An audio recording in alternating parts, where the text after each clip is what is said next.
అద్దంకి నియోజకవర్గం నుంచి వచ్చిన అందరికీ కూడా ముందుగా హృదయపూర్వకంగా వెల్కమ్ తెలియజేస్తా ఉన్నా. ఆ నియోజకవర్గంలో మంత్రి గారికి ఉన్నంత వ్యతిరేకత బహుశా ఏ నియోజకవర్గంలో ఇంకొకరికి ఎవరికి ఆ స్థాయిలో వ్యతిరేకత లేదు. చంద్రబాబు నాయుడు గారి మీద తీవ్ర స్థాయిలో వ్యతిరేకత ఈ స్థాయిలో ఉంటే అద్దంకి నియోజకవర్గంలోకి వచ్చేసరికి ఇంకా ఈ స్థాయిలోకి ఇంకా ఎక్కువగా తీవ్రంగా ఉంది. అలాంటి పరిస్థితుల మధ్య ఈసారి ఎన్నికలు జరగబోతూ ఉన్నాయి. ఇలాంటి పరిస్థితుల్లో కూడా ఒక డాక్టరు అశోక్ను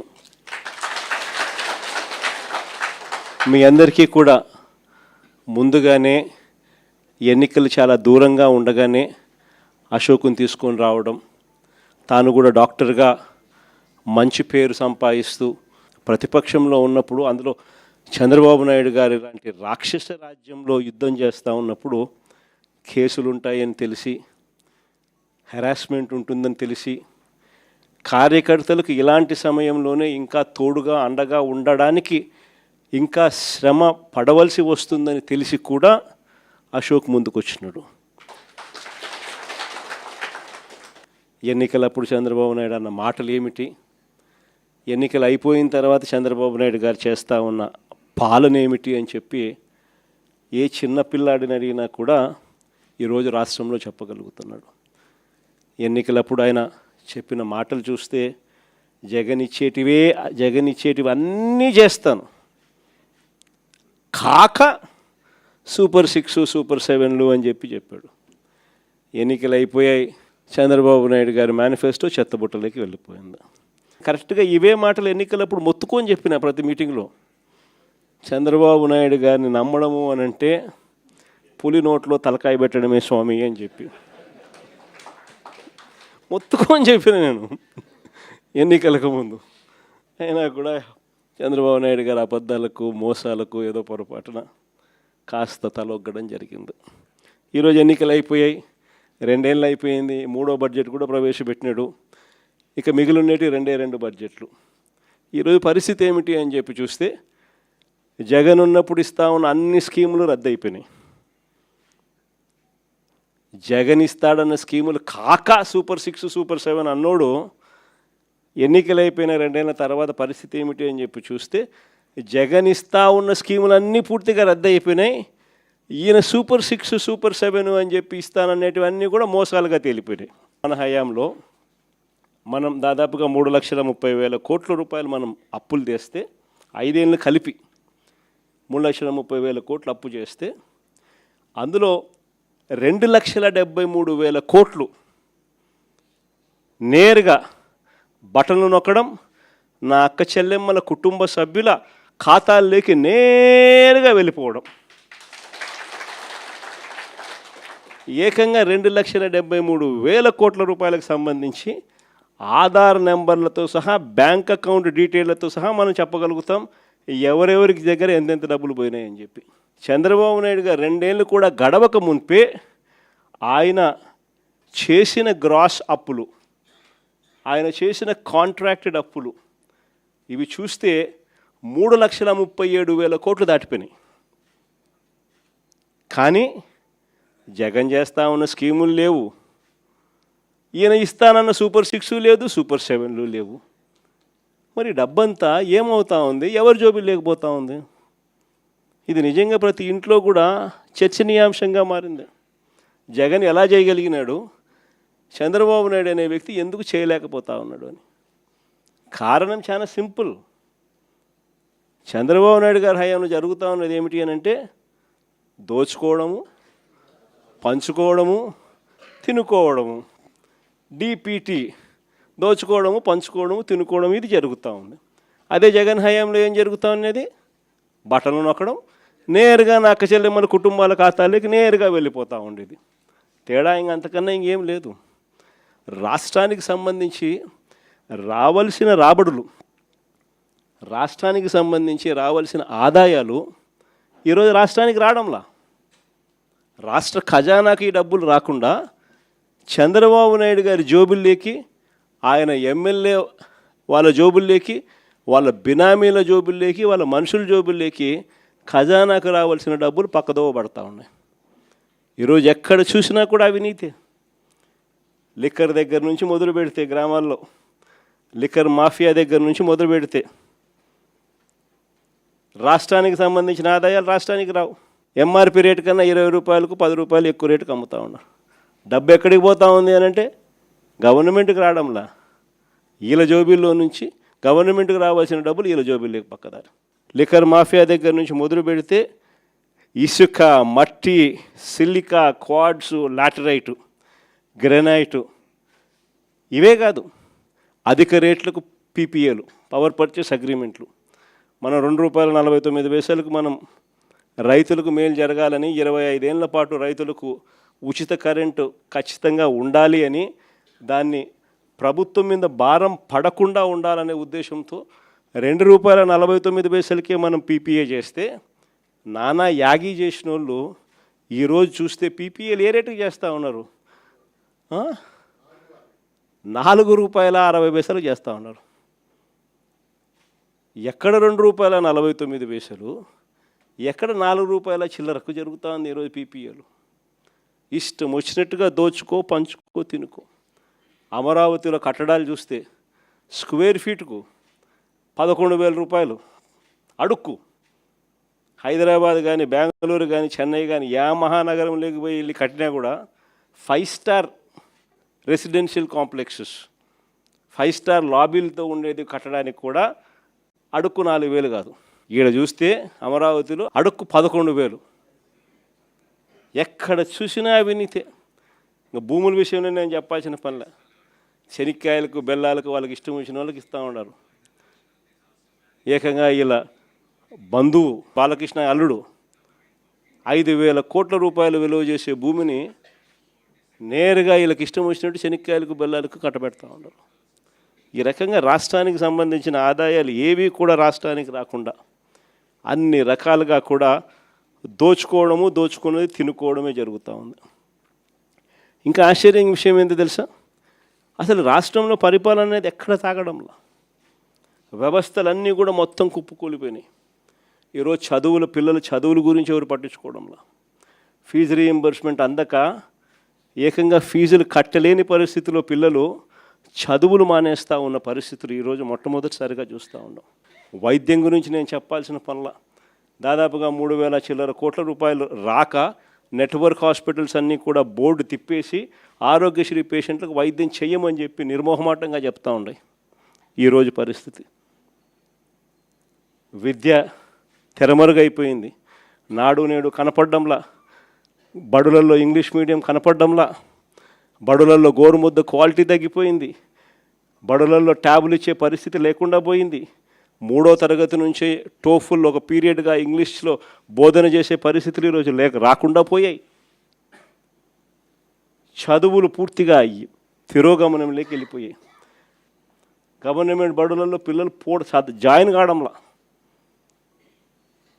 విద్య పరిస్థితి అది, వైద్యం పరిస్థితి ఇది. రైతుల పరిస్థితి చూస్తే ఏ పంటకు కూడా ఈరోజు కనీసం గిట్టుబాటు ధరలు రాని పరిస్థితిలోకి, ఏ పంటకు రాని పరిస్థితి. అంతటి దారుణంగా ఈరోజు వ్యవసాయం జరుగుతూ ఉంది. రైతుల గురించి పట్టించుకునే పరిస్థితి లేదు. మరీ ముఖ్యంగా యుద్ధం పేరు చెప్పి వంట నూనె కేజీ ₹40 ఇప్పటికే పెంచేసినారు. పప్పుల ధరలు ఇప్పటికే కేజీ 15 నుంచి ₹20 పెరిగిపోయింది. ఉచిత గ్యాస్కు దిక్కు లేదు. కానీ ఈ మనిషి ఈరోజు గ్యాస్ కొనాలనుకున్నా కూడా బ్లాక్లో 2,000 ఇస్తావా, ₹3,000 ఇస్తావా అని చెప్పి అడిగే పరిస్థితిలోకి ఇప్పుడే వెళ్ళిపోయింది. ఒకవైపున గ్యాస్ పరిస్థితే, ఈయన గ్యాస్ మాటలతో, గ్యాస్ లైటింగ్తో ఇప్పటికీ ఈ పరిస్థితి ఉంటే, ఈ పెద్ద మనిషి ఇప్పుడు కిరోసిన్ ఇస్తాడంట. 1 లీటర్ కిరోసిన్ ఇస్తాడు, పండగ చేసుకోమంటాడు. అసలు కిరోసిన్ ఇస్తే స్టవ్లు ఆడుండాయి. అందరికీ గ్యాస్ స్టవ్లు ఉన్న పరిస్థితి నుంచి ఇప్పుడు కిరోసిన్ స్టవ్లు లేవు. ఈయన 1 లీటర్ కిరోసిన్ ఇస్తా, పండగ చేసుకోమంటాడు. యుద్ధం పేరు చెప్పి గుడ్ల రేట్లు కూడా పడిపోయిన పరిస్థితిలో ఈరోజు రైతు అల్లాడుతూ ఉన్నాడు. మొక్కజొన్న క్వింటాలకు 1,400 కొనే నాతుడు లేడు. కొక్కోకు ధర లేదు, శనగ పంటకు ధర లేదు, అరటి పంటకు ధర లేదు, టమాటో పంటకు ధర లేదు. రైతుల పరిస్థితి ఇది. అయినా పాలన మీద ఏమాత్రం ధ్యాస లేదు. ఈ మనిషి చంద్రబాబు నాయుడు గారి పాలనలో ఈరోజు పాలనంతా ఒకవైపు ఇట్లా కనపడుతూ ఉంటుంది. మాటలు చూస్తే మాత్రం కోటలు దాటుతాయి. ఈ మధ్యకాలంలో మీ అందరికీ కూడా గుర్తుండే ఉంటుంది. మిట్టల్ స్టీల్ అని చెప్పి, నక్కపల్లిలో మిట్టల్ స్టీల్ అని చెప్పి ఆయనేది ఇచ్చినట్టుగా దానికి బిల్డప్ ఇస్తూ, దానికి ఒక అడ్వర్టైజ్మెంట్ ఇస్తూ దాని గురించి ఈ మధ్యకాలంలో పెట్టాడు. నాకు ఆశ్చర్యం అనిపించింది అసలు.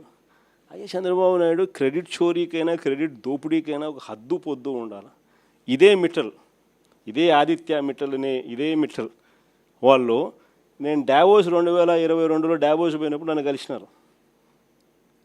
కలిసి వాళ్ళు అప్పట్లోనే గ్రీన్కో ప్రాజెక్టులో దాదాపుగా 4,800 కోట్ల రూపాయలు కర్నూలులో కడతా ఉన్న పంప్ స్టోరేజ్ ప్రాజెక్టులో భాగం తీసుకొని గ్రీన్కోలో 4,800 కోట్ల రూపాయలు పెట్టుబడులు పెట్టడానికి ఆ రోజుట్లో డావోస్లో అప్పుడే నా సమక్షంలోనే అవగాహన కుదురుంది. అది కాక అప్పట్లోనే ఎస్ఆర్ స్టీల్ వీళ్ళు కొనుగోలు చేసి దాంట్లో ఎక్స్పాన్షన్ కూడా పోతూ 1,000 కోట్ల రూపాయలు పెట్టుబడి పెట్టేదానికి కూడా ఆ రోజే నా సమక్షంలోనే అది కూడా జరిగింది. ఇది కాక వీళ్ళను కొత్త స్టీల్ ప్లాంట్ పెట్టడానికి అడుగులు ముందుకు వేయండి అని చెప్పి ఆహ్వానించింది నేను. రాష్ట్రానికి ఆహ్వానించి రమ్మని చెప్పి వాళ్ళకి చెప్పి, వాళ్ళు అధికారులకు కూడా చెప్పిన, వాళ్ళు వస్తున్నారు, వాళ్ళకి ఎక్కడెక్కడ మనం భూములు ఇవ్వగలుగుతామో చూపించండి అని చెప్పి వాళ్ళు రావడము. మన అధికారులు ఫస్ట్ కాకినాడ SCZలో భూములు చూపించినారు, తర్వాత మూలపేటలో వీళ్ళు రావడానికి భూములు చూపించారు, తర్వాత నక్కపల్లిలో మన హయాంలోనే వీళ్ళకి భూములు చూపించినారు. చూపించిన తర్వాత నక్కపల్లిలో వీళ్ళు ఎన్నికలకు మునిపే రావడము, నక్కపల్లిలో భూములు కూడా చూసుకోవడము, భూములు వాళ్ళకు నచ్చడము, అక్కడ ఆల్రెడీ అప్పటికే APIC భూములు మన దగ్గర ఉన్నాయి. ఆ భూముల్లో నుంచి వీళ్ళకి 2,200 ఎకరాలు మనం అప్పటికే సూత్రప్రాయంగా వీళ్ళకి ఇవ్వడం కూడా జరిగింది. సూత్రప్రాయంగా ఇచ్చేదానికి అడుగులు ముందుకు కూడా వేశాం. ఈ లోపల ఎన్నికల కోడ్ వచ్చింది. ఇది జరిగింది. ఇక్కడ చూస్తే ఎన్నికలు అయిపోయిన తర్వాత చంద్రబాబు నాయుడు గారు మనం అంత దూరం తీసుకొచ్చిన ప్రక్రియను ముందుకు తీసుకుపోయినాడు. అంతే ఈయన చేసింది. ఓ జూమ్ కాల్ పెట్టుకున్నాడు, మాట్లాడినాడు, అంతే. ఇప్పుడు చూస్తే పేపర్ చూస్తే ఏమనిపిస్తుంది, అసలు మిట్టల్ అనేవాడు చంద్రబాబు నాయుడు సుందర ముఖార విందాన్ని చూసి వచ్చినట్టుగా బిల్డప్. ఆ గూగుల్ కూడా అంతే, అప్పుడు కూడా అంతే. అదాన్ని తీసుకొచ్చింది మనం, గూగుల్ను తీసుకొచ్చింది మనం. ఏదన్నా చూసుకో. చివరికి ఆశ్చర్యం కలిగించే విషయం ఏమిటనంటే, ఇదే నక్కపల్లిలో 2023లోనే మనకు బల్క్ డ్రగ్ పార్కు 13 రాష్ట్రాలతో మనం పోటీపడి కేంద్ర ప్రభుత్వం కూడా బల్క్ డ్రగ్ పార్కు కట్టడానికి సహాయ సహకారాలు అందించేందుకు 1,000 కోట్ల రూపాయలు డబ్బులు కూడా ఇచ్చేందుకు కూడా ముందుకు వచ్చి వాళ్ళు అడుగులు ముందుకు వేసినారు 2023లోనే. మనకు అది నక్కపల్లిలో దానికి సంబంధించిన ల్యాండ్ కూడా వాళ్ళకు చూపించి 13 రాష్ట్రాలతో పోటీపడి మనం ఆ బల్క్ డ్రగ్ పార్క్ కూడా తీసుకొచ్చినాం రాష్ట్రానికి. ఇప్పటికీ 2023లో పార్క్ తీసుకొచ్చినాము. ఇప్పుడు చంద్రబాబు నాయుడు వచ్చి 2 సంవత్సరాలు అయిపోయింది. ఇప్పటికీ ఆ బల్క్ డ్రగ్ పార్కు అడుగులు ముందుకు పడ్డంలా కొన్ని లక్షల కోట్ల పెట్టుబడులు, కొన్ని వేల ఉద్యోగాలు కార్యక్రమం దానివల్ల జరుగుతుంది. అట్లాంటిది అక్కడ కూడా అడుగులు ముందుకు వేయడంలా వెనక్కి పోయింది. దాన్ని మళ్ళీ కాంప్లికేట్ చేస్తూ అక్కడ ఉన్న ల్యాండ్ సరిపోతుంది, ఆ ల్యాండ్ సరిపోదని చెప్పి ఇంకా ఎక్కువ ల్యాండ్ కావాలని చెప్పి ఇంకా అడుగులు ముందుకు వేసినారు. వేసేసరికి కథ రివర్స్ అయింది. ఇట్లా ప్రతి దాంట్లోనూ కూడా అడుగులు ముందుకు వేయాల్సిన చోట ఈయనే కాంప్లికేషన్స్ క్రియేట్ చేస్తాడు, చేసి ఈయనే దాన్ని వెనక్కి తీసుకొని పోతాడు. ఇంతెందుకు, మన హయాంలోనే 3 పోర్టులు కడతా ఉన్నాం. మీ అందరికీ కూడా తెలిసిందే. రామాయపట్నం పోర్టు దాదాపుగా 80% మన హయాంలోనే పూర్తి చేసినాం. ఇంకా ఈ మిగిలింది 20%. మూలపేటలో మన హయాంలోనే పోర్టు 30% పూర్తి చేసినాం. మన హయాంలోనే ల్యాండ్లు పూర్తి చేసినాం, పర్మిషన్లు పూర్తి చేసినాం, ఫైనాన్షియల్ క్లోజర్ పూర్తి చేసినాం, డబ్బులకు ఇబ్బంది లేకోకుండా దానికి సపరేట్ బ్యాంక్ అకౌంట్ క్రియేట్ చేసి సపరేట్గా దానికి లోన్ శాంక్షన్ చేసి సపరేట్గా దానికోసం చేసినాం. మూలపేట అయినా, రామాయపట్నం పోర్ట్ అయినా, లేదా మచిలీపట్నం పోర్ట్ అయినా. మచిలీపట్నం కూడా 30% పూర్తి అయిపోయింది మన హయాంలోనే. ఈ రోజుకి 2 ఏళ్ళు అయిపోయింది. అన్ని చోట్ల పనులు ఆపేసినాడు. వీళ్ళకి సంబంధించిన వాళ్ళకి సబ్ కాంట్రాక్టులు, వీళ్ళకి సంబంధించిన వాళ్ళకే వాళ్ళని తప్పించి కాంట్రాక్ట్, వీళ్ళకి సంబంధించిన వాళ్ళకి కాంట్రాక్టులు ఇప్పించుకోవడంతో కనీసం అదన్న పనులు జరుగుతున్నాయంటే లేదు, అది కూడా అయిపోయినా. ఏమంటే తొందరగా పని అయిపోతే జగన్ క్రెడిట్ వస్తుంది కాబట్టి పని ఆపు. పనులు ఆపి ఆడ చుట్టుపక్కల భూములు మళ్ళా వీళ్ళ మనుషుల చేత కొనుగోలు చేయించే కార్యక్రమాలు. మచిలీపట్నంలో వాళ్ళు మొత్తుకుంటున్నారు. ఉన్నదానికి ఆల్రెడీ ల్యాండ్ ఇచ్చినాం, ఆల్రెడీ పోర్టు జరుగుతూ ఉంది. చెన్నైలో పోర్టు ఎన్ని ఎకరాల్లో ఉంది చెన్నైలో పోర్టు? ఇక్కడ వీళ్ళకు 2000 ఎకరాల్లో పోర్టు కడతారు, పైన ఇచ్చినాం. పోర్టు కడతా ఉన్నారు, ఆపేసినాడు. ఇంకా ల్యాండ్ అక్విజిషన్ చేయాలంట. వీళ్ళ బినామీలందరినీ పంపించినాడు, భూములు కొనుగోలు చేసే కార్యక్రమం చేస్తూ ఉన్నాడు. దాని తర్వాత దాన్ని మొదలు పెడతాడంట. ప్రతి అడుగులోనూ కూడా నాకేంది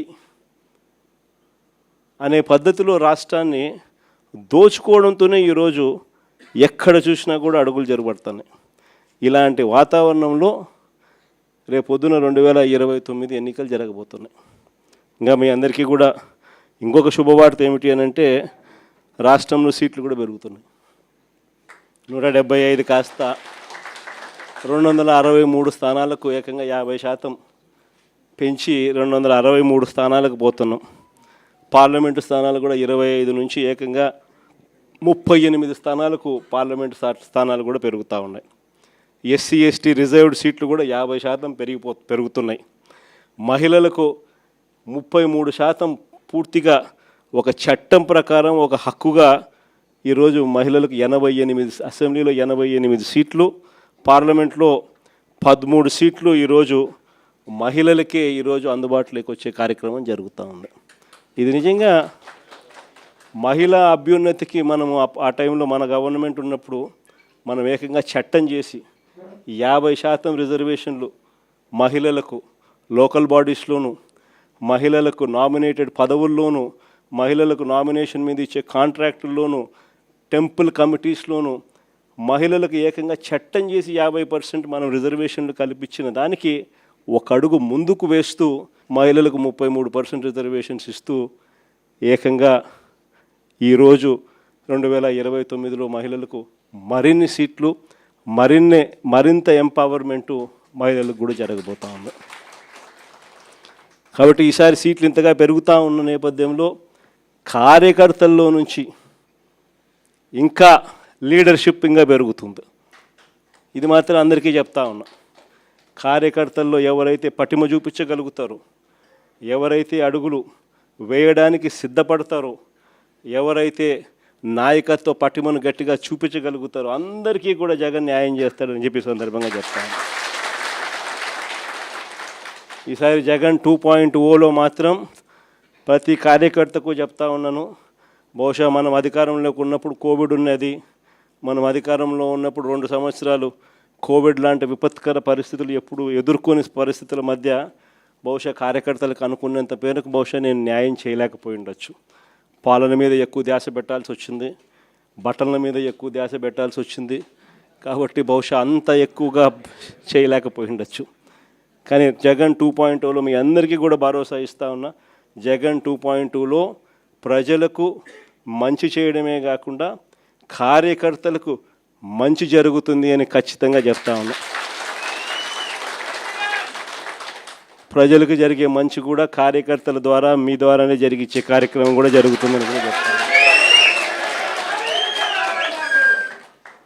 కాబట్టి ఖచ్చితంగా రాబోయేది మంచి రోజులు. చూస్తా కళ్ళు మూసుకొని కళ్ళు తెరిచేసరికి 2 ఏళ్ళు అయిపోయింది. ఇక మిగిలిండేది కేవలం 3 సంవత్సరాలు. ఈ 3 సంవత్సరాల్లో కూడా ఇంకా 1.5 సంవత్సరం ఎలా గడిచిపోయింది అని అంటే, ఆ తర్వాత ఎలాగో చివరి 1.5 సంవత్సరం నా పాదయాత్ర కూడా ఎలాగో జరుగుతుంది. ఆ తర్వాత చంద్రబాబు నాయుడు ప్రతిరోజు సినిమా చూపించే కార్యక్రమం ప్రతిరోజు కూడా జరుగుతుంది. కాబట్టి చంద్రబాబు నాయుడు గారు చేసే ఈ రెడ్ బుక్ పాలనైనా, చంద్రబాబు నాయుడు చేసే ఈ అన్యాయాలైనా ఇక టైం దగ్గరకు వచ్చింది. ఆయన గురించి ఇక భయపడాల్సిన అవసరం లేదు. ఆ భయపడే రోజులు ఇంక పోయాయి. ఇక నుంచి చంద్రబాబు నాయుడిని గట్టిగా నిలదీసే కార్యక్రమాలకు శ్రీకారం చుట్టవలసిన రోజులు దగ్గరకు వచ్చినాయని మీ అందరికీ కూడా ఈ సందర్భంగా విన్నవిస్తాను.